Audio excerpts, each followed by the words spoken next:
Assalamualaikum warahmatullahi taala wabarakatuh. Salam sejahtera saudara-saudara sekalian. Alhamdulillah berjumpa lagi kita di channel Malaysian Respond.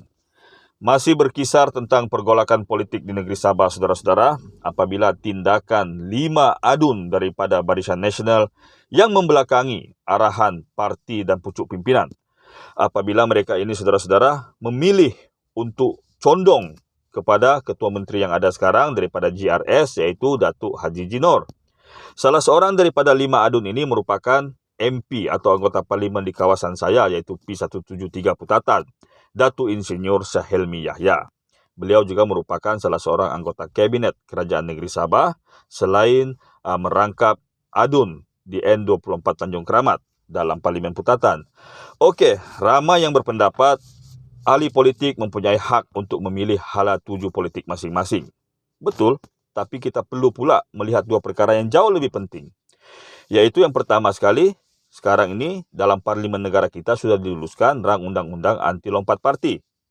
Yang kedua yang lebih penting adalah hak pengundi. Karena kami mengundi beliau sebagai wakil rakyat yang dipilih melalui saluran Parti Barisan Nasional, iaitu UMNO.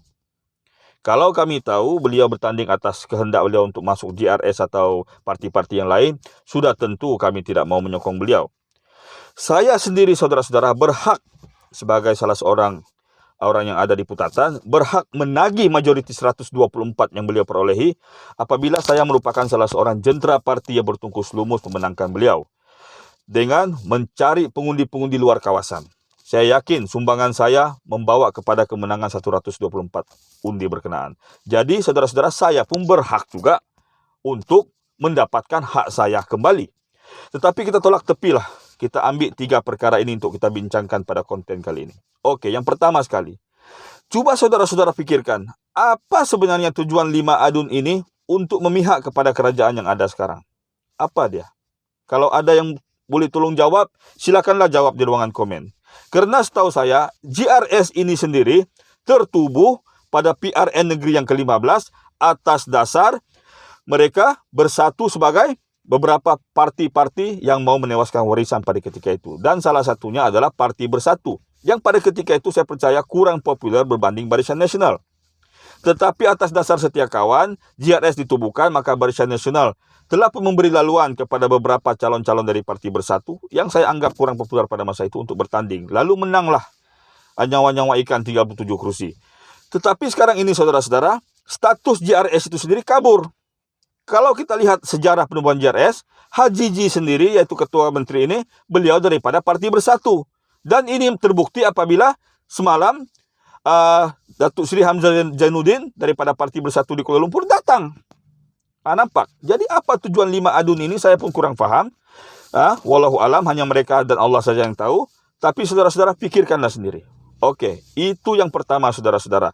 Yaitu tentang apa tujuan mereka menyokong GRS yang masih ada sekarang.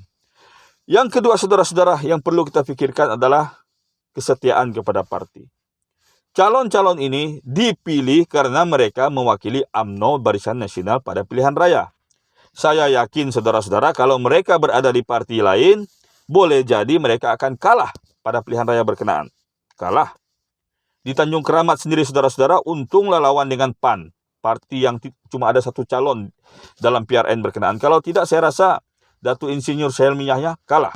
Dan di parlimen baru-baru ini, kalau bukan jentera Barisan Nasional yang diketuai oleh Ketua Bahagian Jeffrey Nur Muhammad, saya rasa beliau kalah kepada penyandang. Apatah lagi pada ketika itu penyandang ini, Awang Husaini Datuk Syahari daripada PKR, sangat-sangat kuat. Momentum pada ketika itu memihak Pakatan Harapan. Tapi usaha kami, saudara-saudara, ya, yang memasuki daerah-daerah yang tidak pernah dimenangi, berjaya mengubah keputusan berkenaan. Okey, itu yang kedua, saudara-saudara, ya, yaitu pengkhianatan kepada parti. Ini boleh dikira khianat kerana tidak mengikuti apa yang dikehendaki oleh parti. Yang ketiga, terhadap rakyat.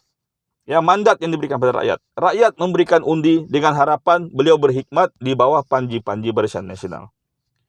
Dan yang terakhir sekali dalam video ini, saudara-saudara, ramai yang bertanya, ramai yang mengiyakan pendapat mereka. Kononnya mereka tidak mau pilihan raya diadakan atau masih menyokong Ketua Menteri kerana mau kestabilan politik. Tidak ada kestabilan politik, saudara-saudara, apabila ketua menteri itu sudah tidak ada keabsahan lagi.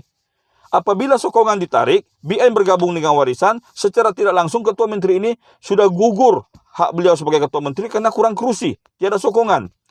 Jadi 4 hal ini, saudara-saudara ya. Pertama tadi, apa alasan diorang masih melekat dan melukut kepada kerajaan JRS?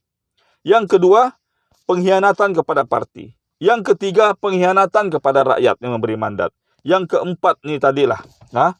Yang keempat ini tadi macam saya cakap, selain daripada alasan tadi, saya pun lupa sudah apa yang keempat. Pikirkanlah, kestabilan itu tidak ada kalau ketua menteri itu tidak ada keabsahan dia. Oke? Jadi, kepada 5 adun ini saya mintalah.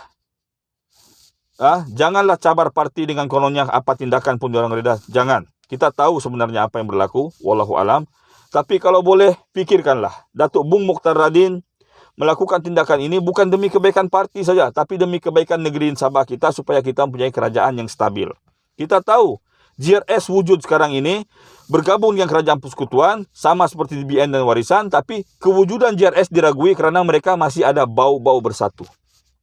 Jadi itu yang kita tidak mau. Karena itu Datuk Bung Mokhtar Radin menarik sokongan. Jadi jangan salahkan Barisan Nasional atau Warisan yang melakukan tindakan ini. Karena Barisan Nasional dan Warisan cuma mau keabsahan kerajaan negeri. Apa guna ada sebuah kerajaan negeri yang tidak kukuh? Ya. Jadi kalau adun kita menyokong kerajaan negeri yang tidak kukuh ini, rugilah. Macam mana kita mau buat pembangunan? Dan image parti akan tercalar. Kita mempunyai adun yang tidak setia. Jadi saya mohon kepada MP saya, Datuk Insinyur Suhailmi Yahya, pertimbangkanlah keputusan ini. Ikutlah arahan pucuk pimpinan parti. Jangan ragu, jangan segan. Rakyat masih menyokong kalau kita masih setia sama parti. Oke? Wallahu a'lam bishawab. Assalamualaikum warahmatullahi taala wabarakatuh.